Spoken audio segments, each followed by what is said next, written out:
We continue with our discussion on the cash flow statements, and in this particular section, we're going to look at a few sample cash flow statements and just try and understand if we look at the three major components of the cash flow statement, which is the CFO, CFI, and CFF, cash flow from operations, investing, and financing. Can just by looking at these three components, we get a sense of how the company is doing. What are the key observations around the company that we have, and if the company is doing well or not doing well when we look at these numbers, right? Now, typically in these three, the most important one that shows the company's well-being is the cash flow from operations. So if this is good, it shows the company's well-being in the current sense, right? Today, what's the company doing? Cash flow from investing is basically going to show about the future of the company, whether they have enough resources that they have put in terms of developing something from the perspective of future. And cash flow from financing essentially is in a way your capital structure. So what are you doing with the money, and where are you getting that money from, and how much money do you need essentially? So the final one is basically in the context of risk analysis, that if cash flow from financing, this is the portion that is going to tell us about the debt. Cash flow from investing is basically going to tell us about the future in terms of if the company has done any sort of capacity expansion that will come here. And operations obviously is the operating scenario of a company at any given point of time. So when we look at this, all we need to do is we take a company and we take these three line items of that particular company, right? So let's take a simple cash flow analysis for two of India's IT majors, the two major IT sector companies of India. If you look at these companies, TCS and Infosys, and we have about 7-8 years of data that we look at. If you look at cash from operate, and all this data is in rupees crore. So if we look at something like a TCS, for example, all these years they generate significant amount of cash flow from operating activity. So the company is very clearly profitable, no problem around that. Then you see money being given in cash flow from investing activities. So they seem to be doing, increasing capacity. And remember, these are zero debt companies. They don't carry any debt as such, right? Because IT is a business that does not require too much capital intensity. So even for capex and all, you don't need too much debt. So most of the cash flow from financing, which is a negative amount, is actually a dividend payment, right? So this is a dividend payment. And you see, every year they generate a lot of cash. Some of it goes in investing, the remaining goes in dividends. In these couple of years, they probably raised some money as well. But most of the years, they have a certain amount of cash. Some goes in capex, some goes in dividend, and they're left with some more cash, right?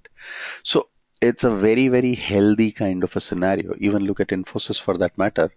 Every year is a positive CFO. So CFO is positive. You have investing activity almost every year is negative, which means you have done some capex. Negative remember, means outflow, with the exception of one of these years in between where they may have sold some investments. Financing activity is negative, which looks like a dividend every year because again, these are zero debt companies. And yet every year there is some positive cash flow that keeps coming, right? So practically, these companies seem to be healthy. Why they are healthy is because of high cash flow from operating activities and no debt, consistent or continuous dividend, consistent dividend payment, and we know that they do not have any debt. We can check if they have any debt, but usually if you have debt, then cash flow from financing activity numbers will turn positive for a company, right? So just looking at these three items, regardless of what the profitability is, looking at these three items, you get a sense on, how much the company is able to generate in cash perspective, and how much they have actually invested and how much they have paid out as a financing activity, right? Now, let's look at a couple of other companies now. we get into GMR Infrastructure and we look at Suzlon, right? So these two are companies which are capital intensive, they are heavy in terms of businesses. Now, when you look at these companies, interestingly, you will find there is a cash flow from operating activity which is positive for GMR Infra. Cash flow from investing is negative, which means there has been continuous capex that they've done, and cash flow from financing is positive, which means they've taken a lot of debt. No one is going to give you equity every year, so effectively you have taken a lot of debt.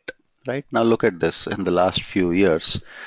If you actually add up this 8,000 plus 4,000 plus 8,000 plus 5,000 plus 10,000 plus 5,000, this is all debt, right? So this itself amounts to about close to 40,000 crore of debt. And if you add this up, that's 40,000 crore debt that the company has raised. And if you simply take a simple interest rate, right? Government of India borrows at 7.5%, 8%, so GMR should be borrowing at 10%. You're looking at a 4,000 crore interest cost, correct? Now, if you look at this company carefully, in none of the years, they have made 4,000 crore of operating cash flow. So how are you going to pay the interest in the first place, right? So this is a company that is in serious trouble because they have done a lot of capex, aggressive capex led by debt, and hoped that when their extended capacity comes on stream, they will make a lot of cash flow from operating activities that would result in giving them money that would repay. Now they're not making a lot of cash flow. They're making 3,000 crore, 1,300 crore, 3,000 crore. But the reality is that debt itself the interest cost itself should be about close to about 400 crore or so. So effectively, that's a very, very dangerous situation to be in, right? Look at the next one, which is Suzlon. Once again, debt, debt, debt, and huge capex in these few years. So again, you see debt-led capex, and now we know that Suzlon at this point of time had filed for bankruptcy somewhere in between, right? So effectively, if you keep taking a lot of debt, that will keep appearing here.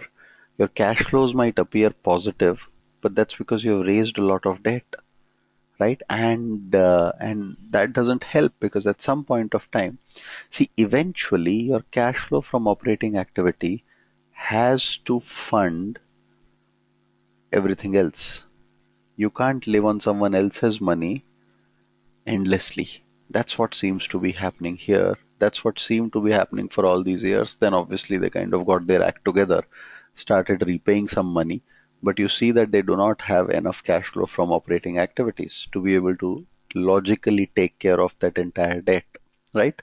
So what is extremely important when we look at these three line items for a company is that these cash flows become very, very relevant, and we're more and more focused on cash flow from operating activities as compared to the other two. This trend analysis, where we can get a sense on how much a company has invested, how much have they borrowed and invested, how much are they going to repay in a particular year, can all be done by just looking at these three line items. All we need to do is put these three line items for every company for the last few years, and we can get a sense on whether the expansion has been led by debt, whether the expansion is coming from their own money that they have generated in terms of operating cash flows, or whether the expansion is coming because they have been able to raise a lot of debt or equity, right? Now, effectively, what happens in most of these situations is if things do not turn around, right? If we look at this set of cash flows, effectively, if things do not turn around, you do have to repay debt. So what follows is effectively selling off assets, right? So you take a lot of debt, you purchase all these assets over these years, and all that happens is in the next few years you start selling all of them because you don't have enough money. So how do you repay the debt? right? So if you look at GMR, if you look at JP Associates, all these companies in India which have taken a lot of debt. We've read a lot about Indian companies being in trouble with debt. All these companies have taken a lot of debt, done aggressive capex. Even if you look at something like JP Associates as an exercise, just try and look at the same three statement for JP Associates. Try and look at the same three statements for someone like a Future Retail. Every company that had a huge debt-led expansion resulted in significant issues at some point of time, and then they had to go ahead and sell their investments or investing assets in order to repay the debt that was there, right? So that's been the clear trend for most companies in India that you have to be careful about, right? Some other analysis that you can always do for a company that whose cash flows are available are basically you could calculate some ratios, right? So you could have a ratio of, typically in all the ratios we are more concerned about cash flow from operational activities, right? Operating activities. Why? Because that's the most important part. That's your business operation, right? So CFO divided by net revenue, CFO divided by average total assets, CFO by shareholders' equity, CFO by operating income, and CFO minus preferred dividends divided by number of shares outstanding. See, effectively, you're trying to find out what is the cash return on assets, cash return on equity, and not the net profit. Net profit may not be achieved unless you receive the money, right? So one of the most interesting things is cash to income, right? Your operating income, which is your EBITDA, for example, you can compare this to the cash flow because practically your cash flow from operating activities has got to basically at some point of time be closer to your EBITDA in terms of trends, right? You can remove the tax bit, but other than the tax bit, uh, it has to be clear or closer to your EBITDA. It can't be possible that your EBITDA consistently grows and your CFO consistently declines, right? If you see this as a trend, then there is a problem. Then there is a problem. The company is probably selling something, but it is not receiving that money. Some of the other ratios that we look at are also going to basically say what is the broad return that the company is generating on a cash basis, right? So cash flow divided by average shareholders equity, cash flow divided by average total assets, cash flow to revenue, right? Just like we calculate net profit margin, which is the net profit divided by revenue. Here we are trying to calculate whether how much cash have you generated on a revenue basis, right?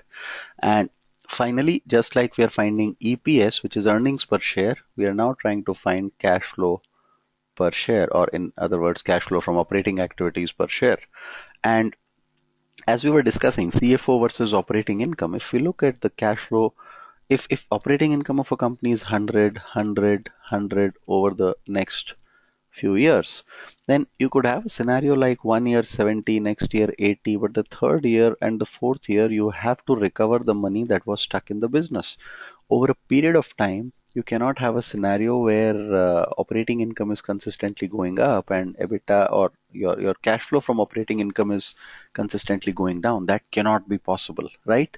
Now, let's take a little bit of time and calculate some of these cash flow ratios for our company under question, which is Apollo Tires. Let's try and look at Apollo Tires and let's try and calculate all these ratios for Apollo Tires. So let's go to the balance sheet of Apollo Tires and cash flow statement of Apollo Tires.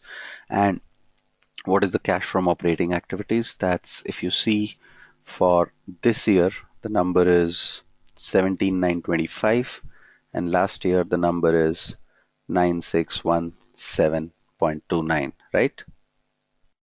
So let's put all these numbers. Cash from operating activities, and we can put these numbers from our discussion that we had on Apollo. Let's look at the annual report, 17,926, and I'm going to put the numbers just as they were in the annual report, and we're going to look at 9617 the previous year, right? So that's 9617, and we can calculate these ratios for 2 years. We can look at net sales right? We can look at shareholder equity. We can look at total assets. You can also look at average on these, but we're just going to look at numbers directly. And we can look at EBITDA, right? And we can look at the final number of shares that they have per share, right? So we can look at number of shares and we will get an idea. So we'll look at all these data points as to where we can find them. Let's also format all these and then we will be able to calculate all the numbers pretty quickly, right? Let's format this. So what are the net sales number? Let's put the net sales number that's here. We'll use the net sales number which is here. So 86164,88783. So let's put 86164 and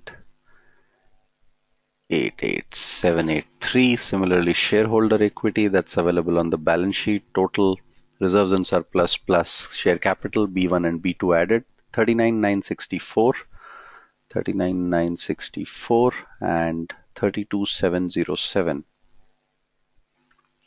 And then total assets, we can look at total assets is going to be the same as total liabilities. So 68,740. 68740. It's always a good idea to try and put these numbers yourself because then you become familiar with the company, you become familiar with the size and scale of the company you're working on. 61214, right? If you were to offhand ask me what is the sales of Apollo tires, I may not know it, but if I work like this on Apollo tires, then I will always know it, right? In this, we have profit before tax that is given to you, correct? 12,574. How do I reach EBITDA? How do I reach EBITDA? I will take this number and to this I will add the interest. So I will plus this and I will add the depreciation. So I will plus this, right? So 12,574 plus 2686 plus 883, right? So we're going to put these numbers in, is equals to 12,574 plus 2686 plus 883, correct? So that's the number we get for EBITDA. And similarly for the previous year, we get 9341 plus 2468, right? So we do 2468 plus 1721. So we get this number, right? And number of shares. How do I get number of shares? Typically, you can either calculate the number of shares by profit divided by EPS, that gives you the number, or in your notes to accounts, when you go further, your share capital will have a detailed number. So how many shares have they issued and subscribed is written here, right? So that's 509,024,770. If we are looking in millions, this number is 509 million shares, 509 million shares, right? So 509 million shares is what we are looking at, and we can put the number in here since all the numbers are in millions. 509 million shares. Now can we calculate the ratios? Can we calculate the ratios? So CFO divided by net sales, CFO divided by shareholder equity,